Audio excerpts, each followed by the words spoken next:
पहले चरण के 121 में कौन सीट किसके पास? एनडीए और महागठबंधन को नई सीटों के लिए करनी होगी मशक्कत। बिहार विधानसभा चुनाव का ऐलान होते ही सभी पार्टियों और दोनों प्रमुख गठबंधन अपनी रणनीति को अंतिम रूप देने में जुटे हैं।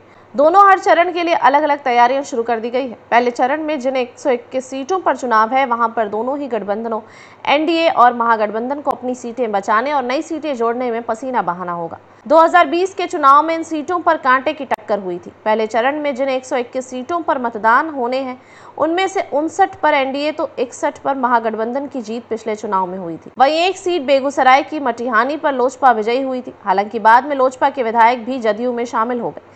इस तरह पिछले चुनाव के प्रदर्शन को देखें तो मामला आधा आधा का रहा था। इन्हें अपने पाले में करने को दोनों गठबंधनों को जमकर मेहनत करनी होगी। इस बार प्रशांत किशोर का हस्तक्षेप किस तरह सामने आता है और दोनों गठबंधनों को कैसे प्रभावित करता है, वो भी मायने रखेगा। 2020 विधानसभा के चुनाव के पहले चरण में 71, दूसरे में 94 और तीसरे चरण में 78 सीटों पर चुनाव हुए थे। वहीं इस बार 2 चरण में चुनाव है। पहले चरण में 121 और दूसरे में 122 सीटों पर मतदान होने हैं। पहले चरण के 121 सीटों में पिछले चुनाव में भाजपा के 32, जदयू के 23 और वीआईपी के 4 उम्मीदवार को जीत मिली थी। वहीं महागठबंधन में राजद के 42, कांग्रेस के 8, भाकपा माले के 7, माकपा के 2 और भाकपा को 2 विधायक हैं। इसमें से 59 पर एनडीए, महागठबंधन 61 पर और 1 पर हुई थी लोजपा की जीत।